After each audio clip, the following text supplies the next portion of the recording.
السلام عليكم ورحمة الله وبركاته. أنا أماني ودي قناتي يوميات تحدي المشاكل. دلوقتي هنعمل أسرع وأسهل تتبيلة للسمك. تقدروا تعتمدوها لأي نوع سمك. دلوقتي بقى هنحط المكونات. أول حاجة معايا زي ما انتم شايفين كده معلقة ملح صغيرة، معلقة كمون صغيرة، نص معلقة فلفل صغيرة. دلوقتي بقى هنحط هنحط معلقة توم صغيرة زي ما انتم شايفين كده اهي، وبعدين هنحط عصرة ليمونة. دلوقتي بقى هنعصر دلوقتي الليمونه دي، ده نص ليمونه هنعصره على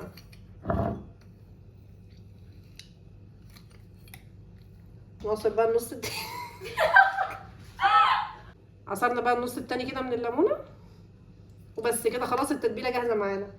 هنقلب بقى كده زي ما انتم شايفين.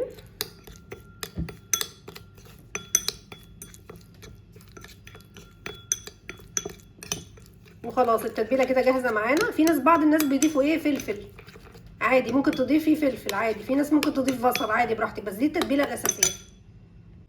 دلوقتي بقى زي ما انتم شايفين كده تبلنا السمك بالتتبيله اللي انا لسه قايله لكم عليها. وبعدين هندخله الفرن، وبعدين بقى هوريكم المنظر بعد ما يطلع من الفرن. عشان بقى نخلي لونه ذهبي نعمل هنحط له رشه كركم زي ما انتم شايفين كده. حطينا رشه الكركم عشان يبقى لونه ذهبي زي ما بنجيبه من المحلات. زي ما انتم شايفين كده السمك حطيناه في صينيه وهو متبل كده قبل ما ندخله، ودهنا الصينيه زيت قبل ما نحط السمك، وبعدين حطينا السمك، وبعدين بقى هنحط كده معلقتين زيت على وشه عشان يتحمر ويبقى لونه ذهبي. ممكن لو عندك بقى بخاخه ترش شويه على وشه.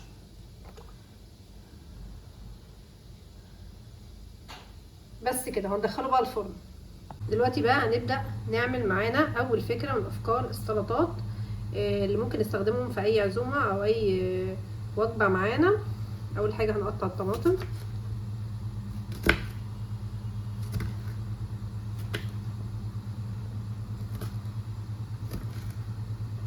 زي ما انتم شايفين كده هنقطعها كمان اصغر من كده.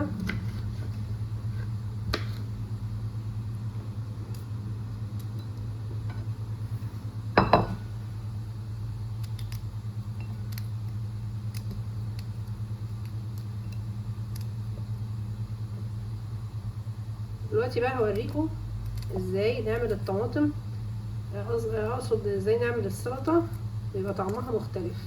تابعوا بس الفيديو معايا، اقول لكم على شوية افكار حلوة لانواع سلطات كتير متنوعة ومختلفة. زي ما انتم شايفين كده قطعنا الطماطم. عندي 1 حبة خيار اهي،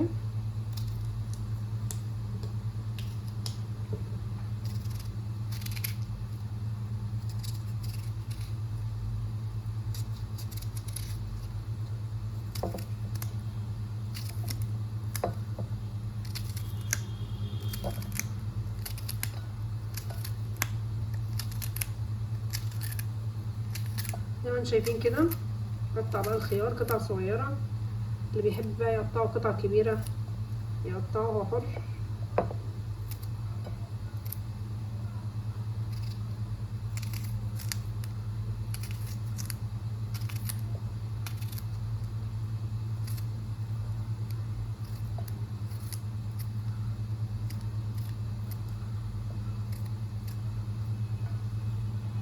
بعد كده هنقطع الفلفلاية ديت.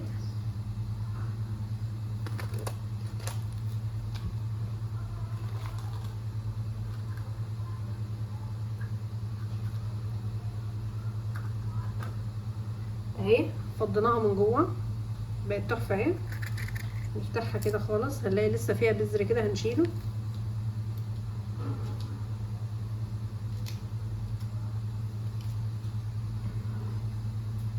هنبدأ بقى نقطع الفلفل ده كده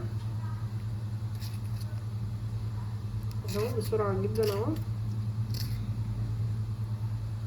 نمسك كده كل المجموعة مع بعض ونقطعها.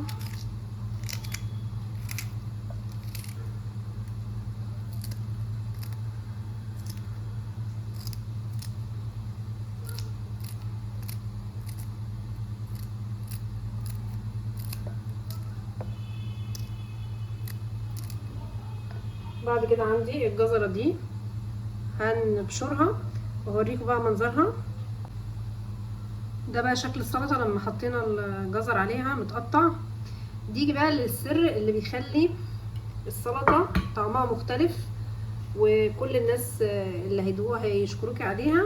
هتحطي تفاحة او نص تفاحة على السلطة، هتفتح نفسي جدا، وهتحسي ان طعمها مختلف، وتحسي بتغيير كبير في السلطة وفي طعمها. دلوقتي بقى هنقطع دلوقتي التفاحة دي، هناخد نصها بس.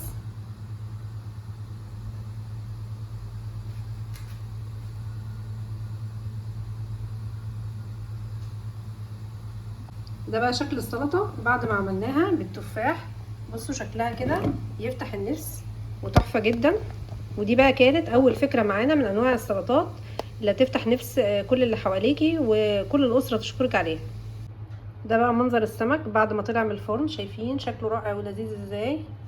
ودي السلطة بعد ما خلصناها، وعملنا جنبها حلة رز بشعرية وشوربة بشعرية، وقدمنا جنبها اي مشروب بقى. ممكن نقدم تمر هندي، قمر الدين، صوبيا، اي حاجة من اللي انتوا بتحبوها. ولو عجبكم الفيديو لايك واشتراك في القناة، وشكرا جدا لكم. زي ما انتم شايفين بقى كده، ده بقى منظر السمك بعد ما اتعمل. الجزء الاولاني ده من السمكة ده مقلي في الطاسة عادي. شايفين شكله لونه ذهبي ومقرمش. شايفين القرمشة. ايه السر بقى؟ ان احنا حطينا له نشا مع الدقيق قبل ما نقليه. غلفناه بالنشا والدقيق. السمكية بتاخد قد ايه؟ معلقة كبيرة دقيق ونص معلقة نشا صغيرة. واما الجزء ده كان مشوي في الفرن، عملناه في الفرن الجزء اللي تحت ده. الفرق بين ده وبين ده انا قلت لكم اهو، ده مقلي في الطاسه وده مشوي في الفرن. زي ما انتم شايفين كده ما شاء الله، سمكه كبيره وضخمه، مش واخده السرفيس ده، سرفيس كبير لانها كيلو. يعني السمكه دي على بعضها كده كيلو. عشان كده انا قسمتها نصين، نص قليته ونص حطيته في الفرن.